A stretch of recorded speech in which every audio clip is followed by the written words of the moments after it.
Hello students, today I have taken up a new topic called the role of private sector in the Indian economy. As you know, an article was published in the Hindu newspaper the other day with the title Liberal economics creates illiberal societies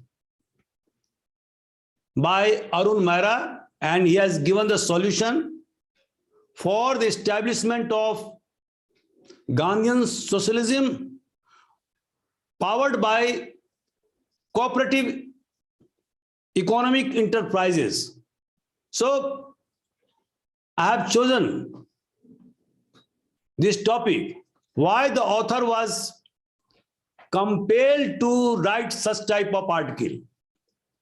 A student, as you know, when our country became independent in 1947, the Cold War started between two superpowers, one led by the USA and the other by the Soviet Union.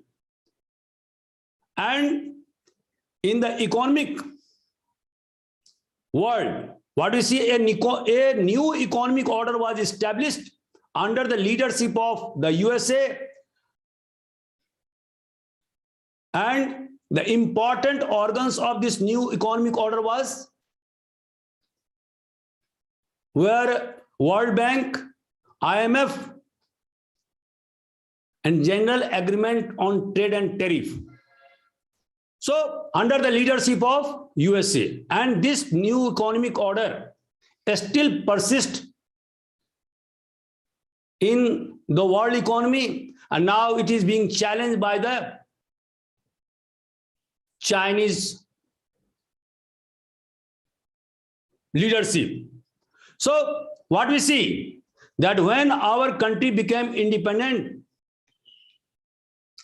our planners, our leaders did not want foreign direct investment into India, fearing that it will bring neo-colonialism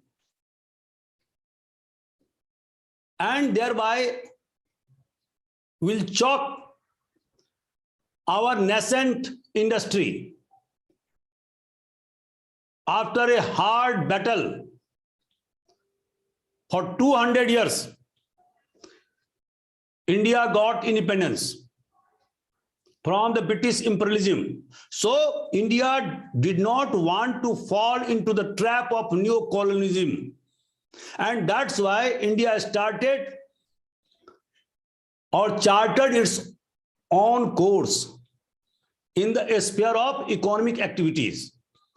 And the new policy was the mixed economy, where there will be the coexistence of public sector and private sector. By the policy resolution in 1956, government cleared that it wants public sector to achieve the commanding heights in the Indian economy. And so it gave lot of preference, lot of investment into the public sector. It was also thought that higher growth will trickle down to the lowest rung of the society, thereby benefiting the downtrodden people, grassroots people. But this did not happen. The trickle-down effect was minimal, number one. Number two, the public sector started having constant loss since 1980. Its saving rate was very much low. There was underutilization. wastage of resources, bureaucratization, and the profit was very much minimum. It could not compete with the foreign countries.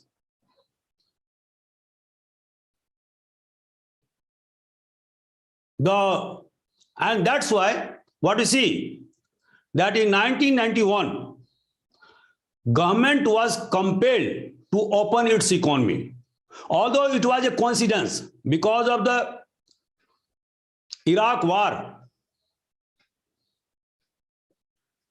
The price of oil escalated, thereby causing unfavorable balance of trade in the economy, and secondly, because of the high price of petroleum products, the inflation went too much high, around 13%, beyond the capacity of common man. And so government was compelled to open its economy. And that's why, student, you know, in 1991, government started a new economic policy, NAP, which is also called LPG, liberalization, privatization, and globalization, whereby the tariff was cut down, foreign direct investment was allowed, and our economy was to be integrated with the world economy. So these are the main features of LPG model of our economy. Now let us see, because of privatization, the role of private sector in our economy became very much prominent. And that's why I have chosen this topic, the role of private sector in Indian economy. So our lesson plan includes number 1, introduction, second, concept and significance, third, corporate sector and foreign direct investment, fourth, role of private sector in development, fifth, problem of private sectors, sixth, weaknesses of private sector, and finally conclusion. Student, I will discuss one by one under these headings. So if you like my channel, this is free channel, you just share and subscribe. Please tell your friend that this is free channel. Everybody can get benefit out of these lectures. Just type AGIS Academy on YouTube and subscribe, and then open the playlist. You will find numerous videos covering different topics related with UPSC and other state civil service examinations. I hope that you will get tremendous benefit out of these lectures. So now let us start the proceedings. Students, as I have told you, what is private sector? Ownership and the management is done by the private players, guided by personal initiative and profit motive. As you know, there are 3 ways to conduct economic activity. Number 1 is public sector, which is controlled and guided by the government of the day. Second is a private sector, which is controlled and guided by private players, capitalists. And third is joint sector. By a collaboration of so many investors, so many capitalists, government may or may not be the party in that joint venture, but its share will be less than 50%. So there are 3 types of ventures, like public sector, private sector, and joint sector, by which economic activities are run. in a country. So now what we see, that private sector means to manage the affairs of company by private players, and its chief motive is to get maximum profit. And secondly, India registered healthy growth in the capital expenditure during the first 3 quarters of financial year 2022. And what we see, the importance of private sector is increasing day by day. The just data shown in the Hindu newspaper, what it shows, number one, the capital expenditure during the first 3 quarters of 2002 financial year was around over 7,700 new projects worth 12.76 lakh crore were announced, which is 47% higher than the financial year 2020. Now, however, the private sector undertook much of the capital expenditure. Private sector took maximum chunk in comparison to the public sector registered. In comparison, the public sector registered a contraction in fresh investment plan. So, student, what we see, that is there is a reversal of role from 1950 to 1991. It was a dominance or predominance role of public sector, where investment, more and more investment were done in public sector by government. But now what we see, that there is a role reversal. Here now private sector gets more investment and the outlay for public sector is less. So there is a contraction in fresh investment plans. Next, Gujarat. Now what we see, Gujarat gets the highest investment amounting to 2.31 lakh crore rupees, cornering 18% of the total investment. And next, Maharashtra was allocated 1.51 lakh crore. The maximum investment are to be done in the sector like manufacturing, mining, electricity, infrastructure, and irrigation. So what we see, that there is a contraction as far as the investment in infrastructure by public sector is concerned. Why? Because of the pandemic, Corona, government has cut its expenditure because government is not getting adequate income because of so many obstruction in the economic activities on account of pandemic Corona for the last 2 years. So now I go to the next heading, concept and significance. As I have already told you, that once India became independent, it adopted the policy of mixed economies, the coexistence of public sector and private sector, whereby the public sector will get primacy and will achieve the commanding heights in the economy.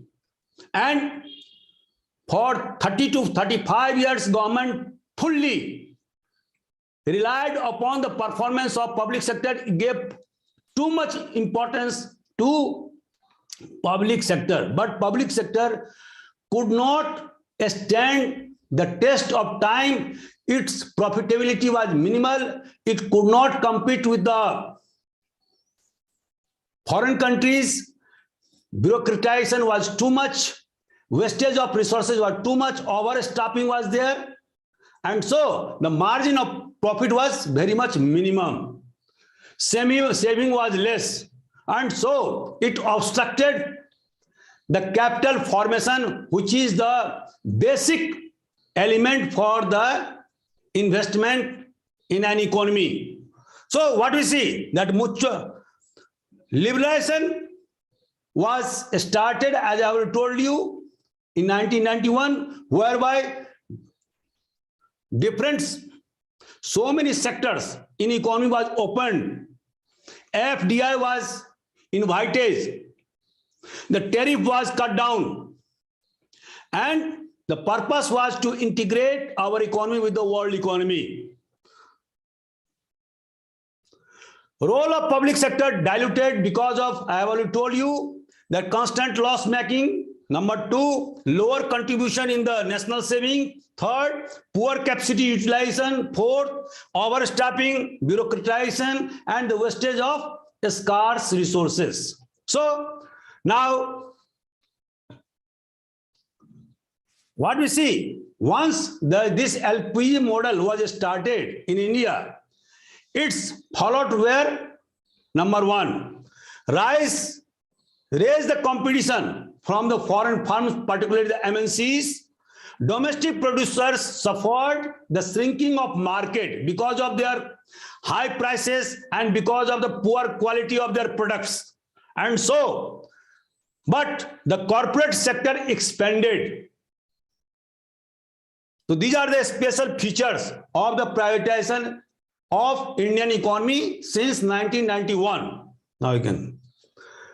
Now, corporate sector and foreign direct investment. Student, as you know, this is our another heading. After liberalization started in 1991, FDI flows in into India grew rapidly from 133 crores to 16,633 crores in 2008, 133 crores in 1951,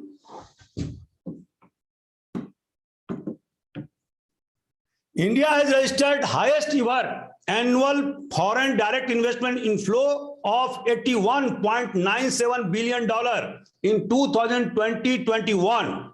FDI inflows in the last 7 financial year are over 440 billion American dollar, which is nearly 58% of the total FDI inflow in the last 21 financial year. And so this one is the graph that I'm showing to you, and you see that this is the quarterly data for 2021 financial year. And what we see in April 2021, this one is about around 7,000 crore dollar as inflow of FDI. Next, increase in the process of economic growth. In 1951 to 81, growth of NNP was 3.4%, and the growth rate of per capita income was 1.2%. That was very much minimal. And why minimal? Because of the rise of the population rapidly during 1951 to 81. There was one factor. And so what you see in 2004 to 2009, the growth of NNP reached 8.8%, and growth rate of per capita income reached to 7.2%. Per capita national income in India, financial year 2015 to 2021, India's per capita net national income or NNI was around 126,000 rupees in financial year 2021. In contrast, the gross national income at constant prices stood at over 128 trillion rupees. The previous year, GNI growth rate at constant prices was around 6.6%. So what you see, by 2009-2010, the growth rate in India was more than 9%.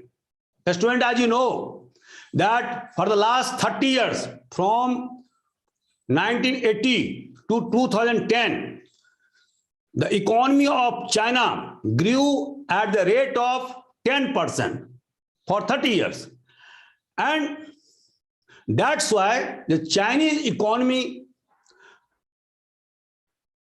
increased so much within a span of 30 years. Thereafter, its growth rate slumped down to 6%, 7%.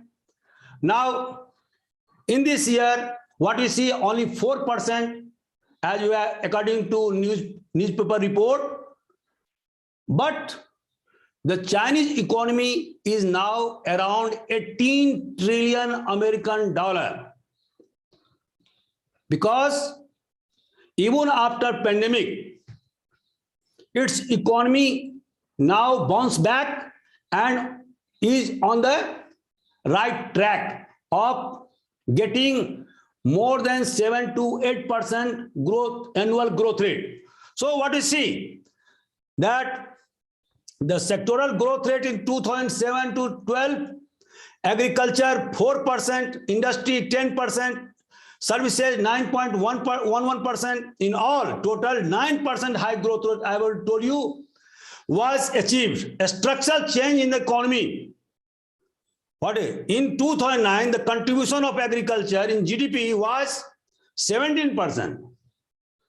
Industry 25.8%, manufacturing 18.3%, services 57.20%. Now, what we see, this is the data about the structural changes in 2009. But student, as you know, that today the contribution of agriculture in the GDP of India is around 14%, while for China it is 9%. Around 42.6% people still live on agriculture. It means half of the population have the only source of livelihood on agriculture and its allied activities. So what we see next, that the role of agriculture is very much important, and that's why Government of India set a target of doubling the income of farmers by 2024. So, because the Western model cannot be applied in our country. Our country has huge population. In Western country, what we see, America, it has 30 crore population, whereby Indian population is now projected around 140 crore. So more than 3 times than that of the population of America. It's 2% people are dependent upon agriculture. And the contribution of agriculture in the GDP of America is not more than 2%. But in our case, what we see, that for more than 42.6% people, it is only agriculture and allied activities are only the source of their livelihood. And that's why government set the target of doubling the income of farmers so that their standard of living should match with other countries. So now we switch over to another top heading, role of private sector in development. What are the important role that private sector has played during this 30 years after the liberalization? Number one, poverty alleviation. Student, as you know, that because of the intervention of Government of India and other states, people below the poverty line were uplifted in a massive way. More than 70 to 80 crore people now have been lifted above the poverty line. And in this poverty alleviation program, the role of private sector cannot be minimized. because private sector also helped in creating large number of jobs, number one, promoting innovations, number three, increasing productivity. As students, as you know, whenever there is increase in productivity, this enhanced productivities have a cascading effect upon different sectors of the economy, upon different walks of life. And people, particularly the downtrodden people, are very much affected by the growth in increasing growth of the productivity, because it creates more and more jobs, white collar jobs, green, blue collar jobs.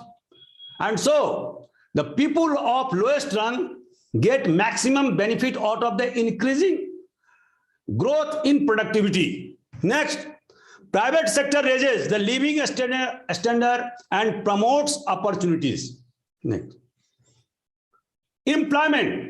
What you see on the front of employment, as I have already told you, that India is a vast country having second largest population, residing around 17 to 18% of the total world population, but having a small chunk of area, 2.4% of the 2.4% land of the total world. And so the unemployment is the biggest problem that India is still facing.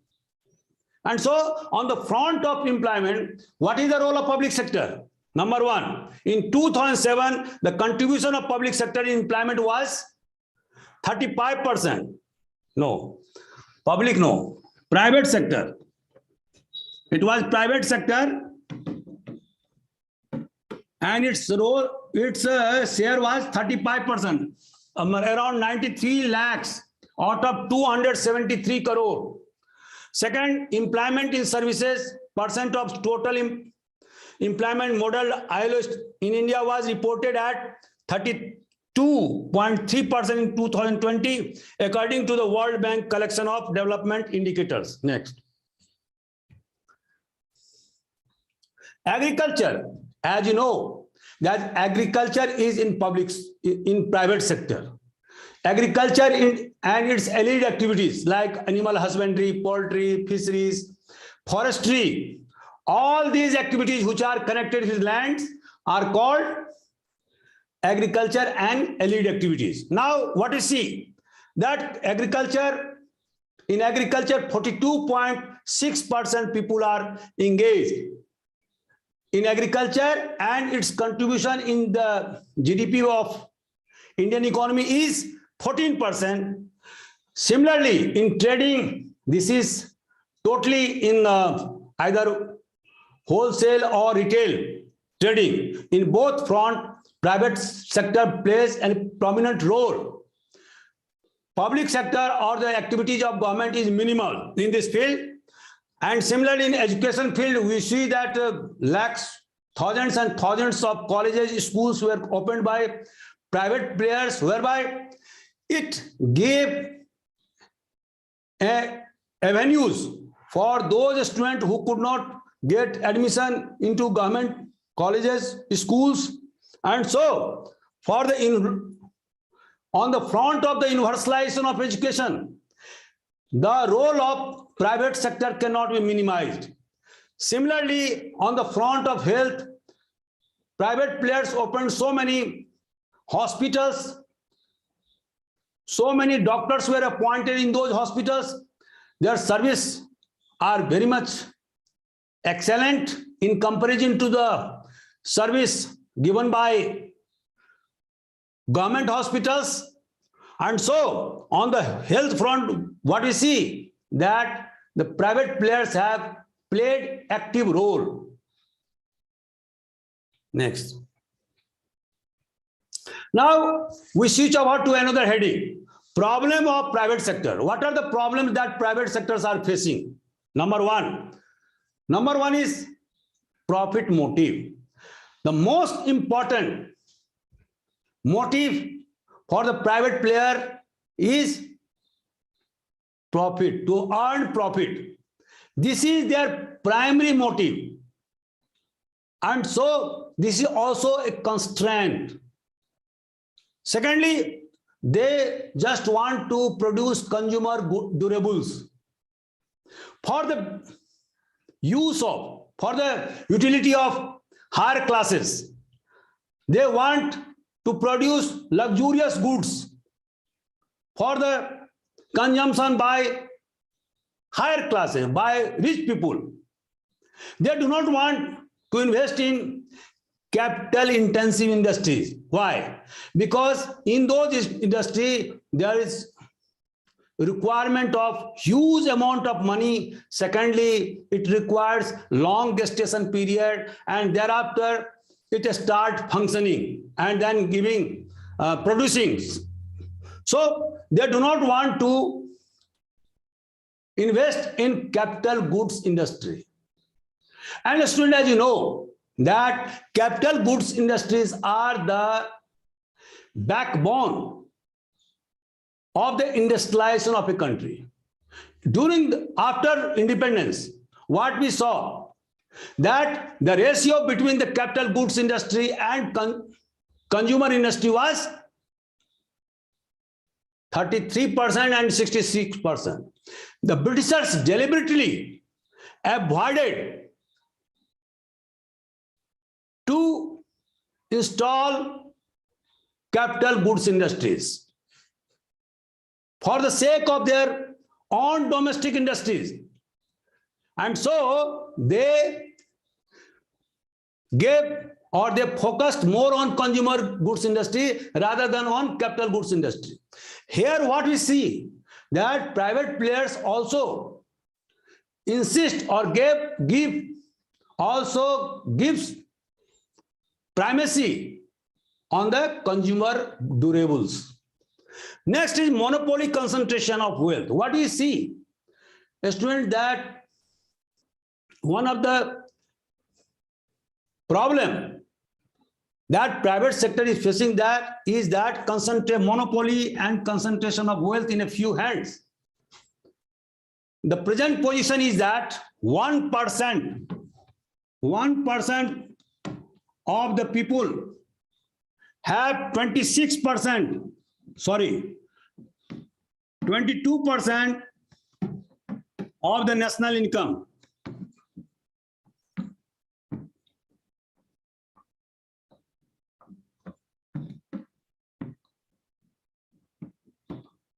Similarly, our top 10%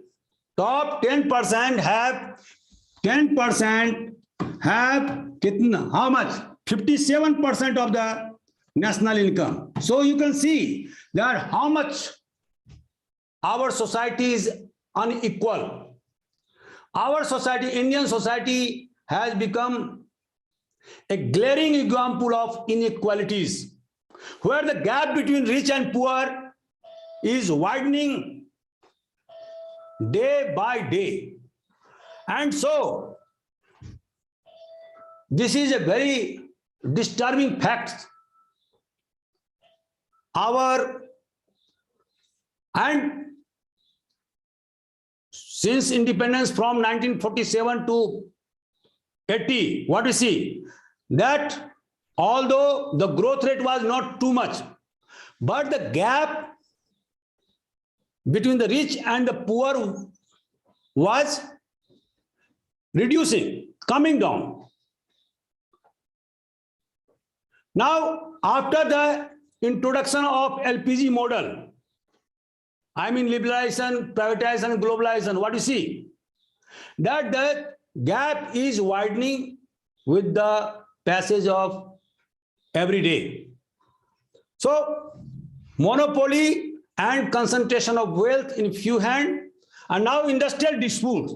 A student, as you know, that one of the important motive of private players is that They want to earn as much as profit as they can. So there arises a tussle between the interest of labor and between the interest of capitalist or the owner of the company or factory. Now they have these factory owners started taking contract labor, hiring contractors, and so the power of bargaining of the trade unions now has come down. And this is also a very bad impact of liberalization or privatization in India. So what you see, there is a frequent industrial disputes which causes loss in the production. Again, steep competition from foreign companies and MNCs. Student, as you know, that since the opening of Indian economy for foreign direct investment, most of the large MNCs have entered into India, and these MNCs have wider network, wealth power. So our industry, with the exception of a few industrial houses like Tata, Birla, Ambani's, others can't match with the power of MNC. One example is enough to tell you that Apple, which makes mobile phone, now its wealth has reached to $3 trillion.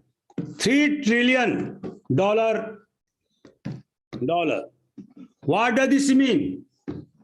3 trillion. Then the GDP of India is $3 trillion. So what you see, the Apple, its wealth is now $3 trillion according to the newspaper report.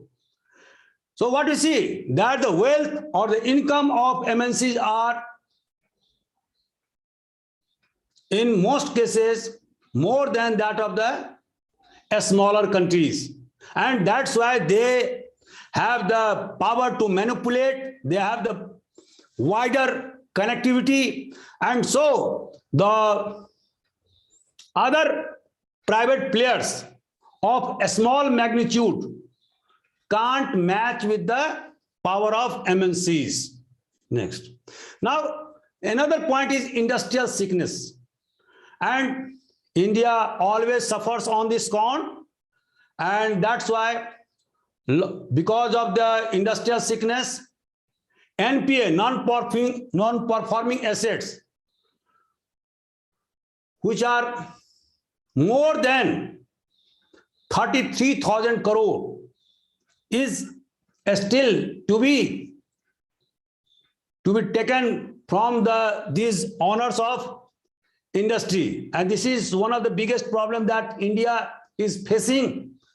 These private players always divert their capital from loss-making industry or minimum profit-making industry to other companies, thereby causing industrial sickness, and in the process they then shut up industry, and the loans taken by different banks becomes outstanding or non-performing assets. So this is one of the important problems that private sectors is facing. Weakness of private sectors. What are the important weaknesses of private sectors? The benefit of high growth did not trickle down. As I have already told you earlier, that one of the objectives of our planners was that the higher growth in the economy and the role played by public sector will go down to the downtrodden people, lowest rung of the society. But this did not happen in large measure. What we see that this trickling down effect did not happen. And so India turned out one of the world's most unequal country. As I already told you that 1% of the richest person have 22% of the national income of India, and 10%, the upper 10% people or the capitalists have 57% of the national income of India. So you can see that how in the midst of poverty,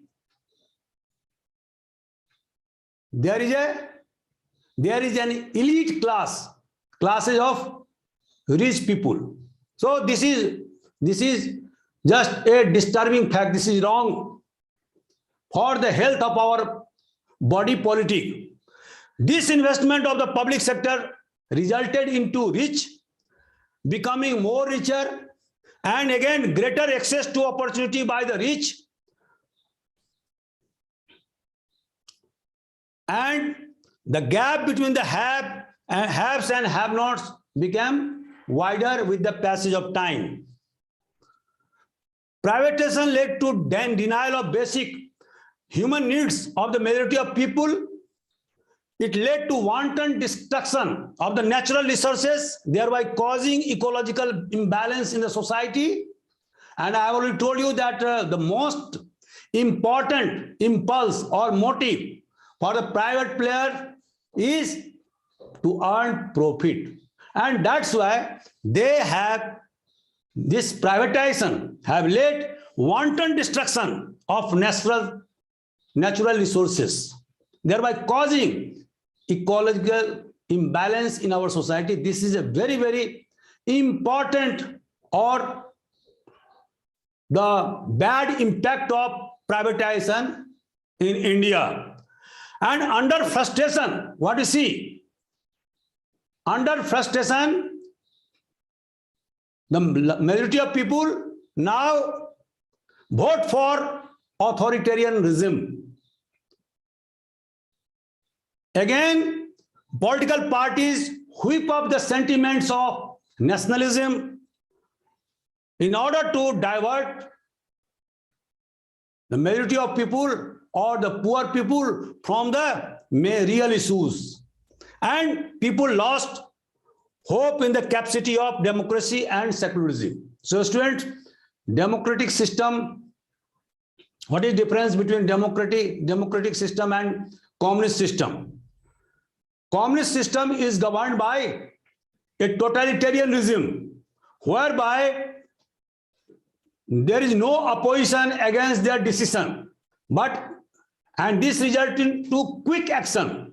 But in the democratic system, what we find that there is an opposition party, there may be change after 5 years in the contour of government. Another party can take over the government, take over the administration. They can win election. So there is a bit slow process in democracy. And since the widening chasm between the poor and the rich is getting wider and wider with the passage of time, people are losing hope in the capacity of democracy and secularism. And so, student, what you see that this will be the bad, this will be bad for the body politic of India. So now conclusion. What conclusion we may draw from this topic? Number one, it is clear that too much dependency on the private sector will create wide chasm between different classes of people. Number one, this is not a good sign for the growth of Healthy democracy. Number 3, a mixed role of public sector and private sector is necessary, and government cannot absolve itself from the responsibility of private poverty alleviation. And next, to create wealth and durable assets at bottom are necessary for the body politic of India. To create wealth and durable assets at bottom are necessary for the body politic of India. Why I'm telling this? Because you know that the bottom 50% of the population of India have very much minimum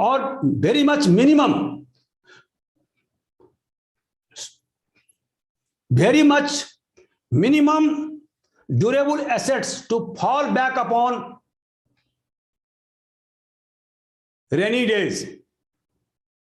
And so it is necessary that durable assets must be created for the bottom 50% of the population. Otherwise, people will get dissatisfied with the system, democratic system. They may take law in their own hands, thereby causing law and order situation. And this will be not a good sign for our democracy. So student, tell me, please comment. If you like this lecture, please share and subscribe. Please boost my morale. Please tell your friend that this is a free channel. Just write down AGIS Academy on YouTube and subscribe. Open the playlist. You will find numerous videos covering different topics related with the different competitive examination. So thank you very much. Please stay fit.